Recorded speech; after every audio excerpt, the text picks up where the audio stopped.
Hello friends, welcome back. स्वागत है आप सभी का अपने चैनल ट्रिक स्टडी विनीत में। तो गाइज, एक बार फिर हम आपके सामने जीके के आज दूसरी क्लास लेकर आए हैं। और दूसरी क्लास में पॉलिटी की, जैसे मैंने पिछले दिन से स्टार्ट किया था पॉलिटी की क्लास, तो उस दिन हमने आपको एक संविधान सभा के जो गठन की वीडियो हमारी गई थी वो क्लास एक गई थी, और एक आज हम आपको महान न्यायवादी की क्लास देने जा रहे हैं। और ये क्लास फ्रेंड्स आपकी परीक्षा के हिसाब से बहुत ही महत्वपूर्ण होगी, क्योंकि हम इसमें हमारी क्लास एक ट्रिक वाली जाती है और एक ये कॉन्सेप्चुअल क्लास। इसमें हम आपको पूरी थ्योरी के साथ और पूरे क्वेश्चन जितने बन सकते हैं परीक्षाओं में और जितने बनने की संभावना है उन सबको आपके सामने दिखाएंगे। और फ्रेंड्स, आइए इधर उधर की बात न करके सीधे अपनी क्लास पर चलते हैं। आज जैसा कि आपको दिखाई दे रहा होगा, क्या है महान न्यायवादी। एक फ्रेंड्स, ये पॉलिटी का टॉपिक है और पॉलिटी में कई बार क्वेश्चन महान्यायवादी से आता है और गलत होने की संभावना ज़्यादा रहती है। तो हम उसी टॉपिक को लेते हैं जहाँ से ज़्यादा क्वेश्चन बनने की संभावना होती है। तो फ्रेंड्स, आइए क्लास की शुरुआत करते हैं। तो क्लास सबसे पहले हम इसमें जानेंगे महान्यायवादी किस अनुच्छेद में है। तो महान्यायवादी संविधान के अनुच्छेद 76 में महान्यायवादी हैं। सबसे पहले महान्यायवादी के बारे में जानेंगे। महान्यायवादी कौन होता है? तो महान्यायवादी जो भारत सरकार का सबसे बड़ा विधि अधिकारी होता है। विधि अधिकारी होता है कौन? तो विधि अधिकारी वह होता है जो भारत सरकार जिन मामलों में पक्षकार होती है उस तरफ से महान्यायवादी, भारत सरकार की तरफ से ये महान्यायवादी उस मुकदमे की तरफ से पैरवी करता है। अर्थात जो उच्चतम न्यायालय में जो भारत सरकार के जो मुकदमे होते हैं उनमें महान्यायवादी पक्षकार होता है, अर्थात उन मुकदमों को देखता है और उन मुकदमों में पैरवी करता है। तो फ्रेंड्स, सबसे पहले हम महान्यायवादी के बारे में थोड़ा परिचय जानेंगे। थोड़ा सा परिचय लिखेंगे। महान्यायवादी, एक आप पेन और कॉपी लेकर बैठ जाइए और उसको पूरी तरह, जितना हम आपको सामने यहाँ कंटेंट दे रहे हैं उसको पूरी तरह से नोट कीजिएगा। ये आपकी परीक्षा के लिए समझ लो रामबाण एक साबित हो गया। तो महान्यायवादी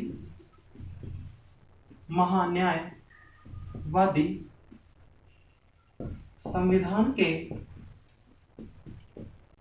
यही क्वेश्चन पूछा जाता था, संविधान के किस भाग में है? तो महान्यायवादी संविधान के भाग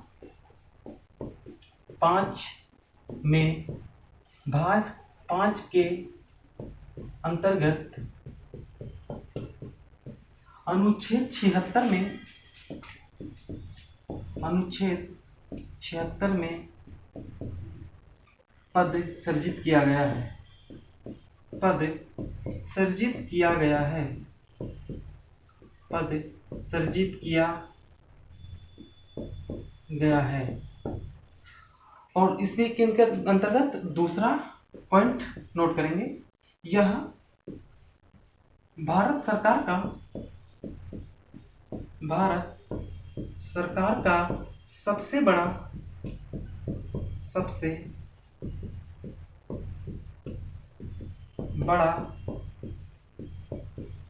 विधि अधिकारी होता है।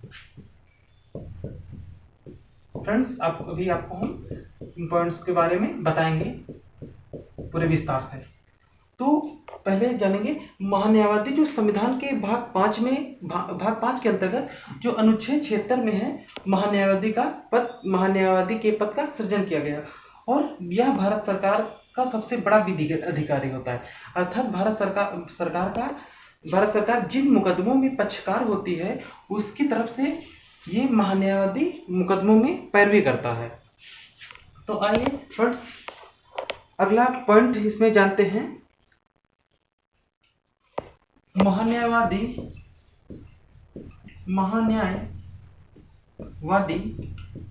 का पद ब्रिटेन के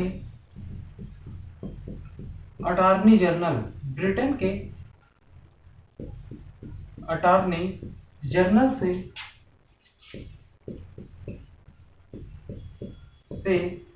प्रेरित है।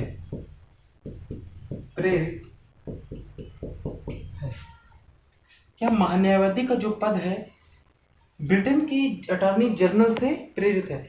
जैसा कि फ्रेंड्स आप जानते होंगे, भारतीय संविधान में दूसरे देश संविधान का स्रोत कहा जाता है, दूसरे देशों से बहुत चीजें ली गई हैं। ठीक उसी प्रकार भारत में जो महान्यायवादी का पद है ब्रिटेन के अटॉर्नी जनरल से प्रेरित है। तो फ्रेंड्स आप तीनों पॉइंट्स को पूरी तरह से नोट कर लीजिएगा और 5 करके नोट कर लीजिएगा और हम आगे चलते हैं।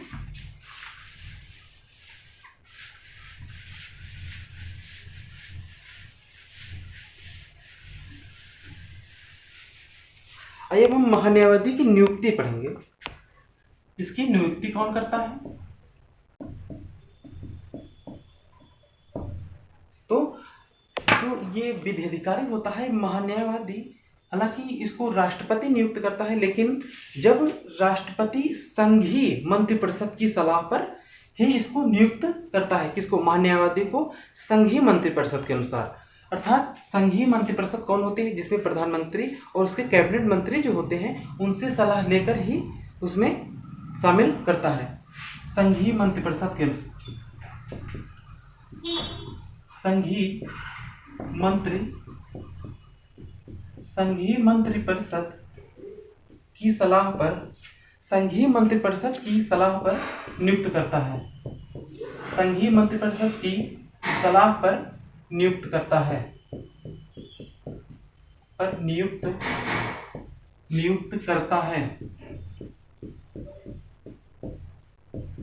नियुक्त कौन करता है फ्रेंड्स? इसको राष्ट्रपति नियुक्त करता है। अर्थात यह राष्ट्रपति के प्रति उत्तरदायी होता है और यह राष्ट्रपति के उस पर कार्य करता है। राष्ट्रपति के मतलब जब तक राष्ट्रपति चाहता है तब तक यह अपने पद पर बना रहेगा। तो राष्ट्रपति, महान्यायवादी राष्ट्रपति के प्रसाद पर्यंत कार्य करता है। प्रसाद पर्यंत कार्य करने का मतलब है जब तक राष्ट्रपति उसको हटा नहीं देता पद से, तब तक वह महान्यायवादी अपने पद पर बना रहेगा। तो फ्रेंड्स आइए फिर आगे इसमें जानते हैं उसके कार्य क्या हैं।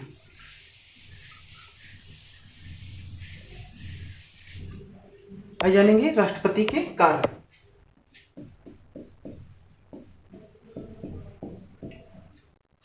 तो कार्य में राष्ट्रपति के आदेशानुसार जो विधिक मामले हैं, अर्थात सरकार की तरफ से जो विधिक मामले हैं उनकी सुनवाई करना।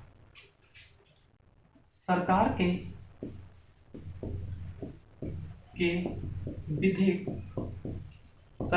विधिक मामलों की सुनवाई करना। सरकार के विधिक मामलों की सुनवाई करना। और दूसरा एक पॉइंट यह नोट कर लीजिएगा, और दूसरा है कि महान्यायवादी संसद की किसी भी सदन में कार्यवाही में भाग ले सकता है। क्या? संसद के किसी भी सदन में कार्यवाही में भाग ले सकता है। क्वेश्चन आता है कौन सा इसमें पद है जो संसद की कार्यवाही में भाग ले सकता है परंतु वोट नहीं कर सकता? वोट क्यों नहीं कर सकता? क्वेश्चन ये भी आता है। तो वोट क्यों नहीं कर सकता? क्योंकि यह संसद का सदस्य नहीं होता। यह संसद की कार्यवाही में भाग ले सकता है।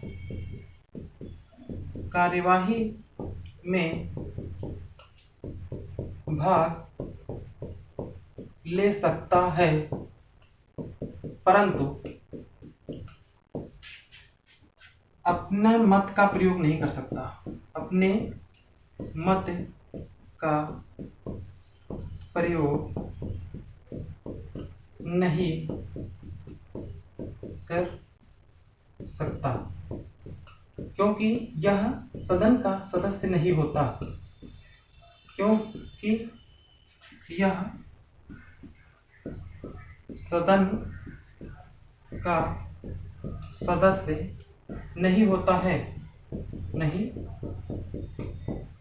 होता है। अर्थात यह लोकसभा की या राज्यसभा की किसी भी सदन में बैठक ले सकता है, परंतु मतदान नहीं कर सकता। तो फ्रेंड्स, आप इसको पाँच करके पूरी तरह नोट कर लीजिएगा। एक एक टॉपिक को हम आराम से बताएंगे और हम आगे चलते हैं।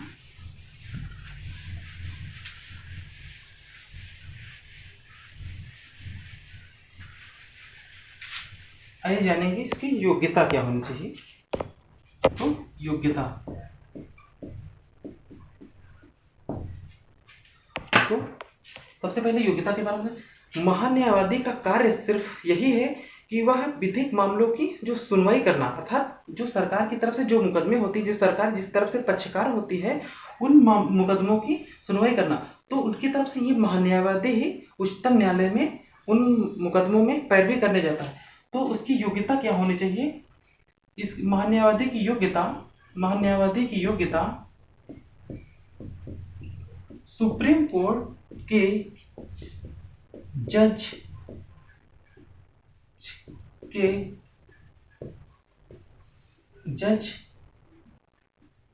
बनने की योग्यता रखता हो। क्या सुप्रीम कोर्ट के जज बनने की योग्यता रखता हो? तो जैसा कि फ्रेंड्स, सुप्रीम कोर्ट के जज बनने की योग्यता क्या है, ये एक बार योग्यता भी बात कर लेते हैं। वह नंबर 1, भारत का नागरिक होना चाहिए, पागल दिवालिया ना हो, और कम से कम उच्च न्यायालय में कम से कम 5 वर्ष वह किसी जज के या न्यायिक पद पर रह चुका हो, न्यायिक पद पर कम से कम 5 वर्ष अवश्य रह चुका हो, या किसी उच्च न्यायालय में 10 वर्ष तक वह वकालत किया हो। इस प्रकार की ये चार योग्यताएं जिस प्रकार सुप्रीम कोर्ट के जज की होती हैं, ठीक उसी प्रकार महान्यायवादी के लिए भी वही योग्यताएं आती है, क्योंकि ये भी एक जज की तरह ही काम करता है। तो फ्रेंड्स, आइए अब इस पर बनने वाले जो क्वेश्चन है, क्वेश्चन के बारे में बात करते हैं।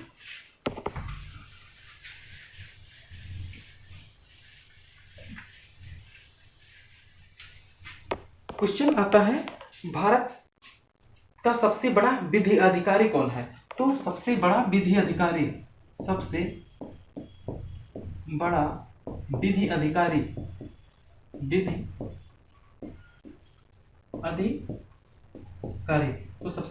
अधिकारी महान्यायवादी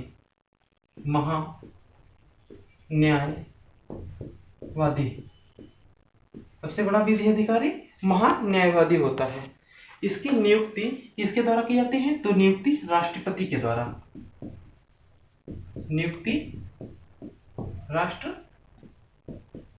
राष्ट्रपति के द्वारा। फिर पूछा जाता है यह किस अनुच्छेद में है? तो यह अनुच्छेद 76 के भाग 5 में महान्यायवादी के पद का उल्लेख है। फिर इसका कार्य क्या है? कार्य सरकार के कानूनी मामलों में यह पक्षकार होता है। तो फ्रेंड्स, हम आशा और उम्मीद करते हैं कि हमारी ये क्लास आपको पसंद आई होगी। और फ्रेंड्स, आप हमारी एक ट्रिक वाली वीडियो, जो आज ट्रिक वाली भी वीडियो जाएगी, और उसके साथ कॉन्सेप्चुअल वाली क्लास, ये एक दिन का नहीं, ये डेली का हमारा रूटीन है। और एक ट्रिक वाली वीडियो, एक कॉन्सेप्चुअल वाली क्लास डेली जाते रहेगी। और फ्रेंड्स, क्लास को सबसे पहले लाइक, शेयर एंड सब्सक्राइब करना ना भूलें, क्योंकि आने वाली नेक्स्ट वीडियो को नोटिफिकेशन आपको मिल सके। ठीक है, नेक्स्ट क्लास में मिलते हैं। Thank you.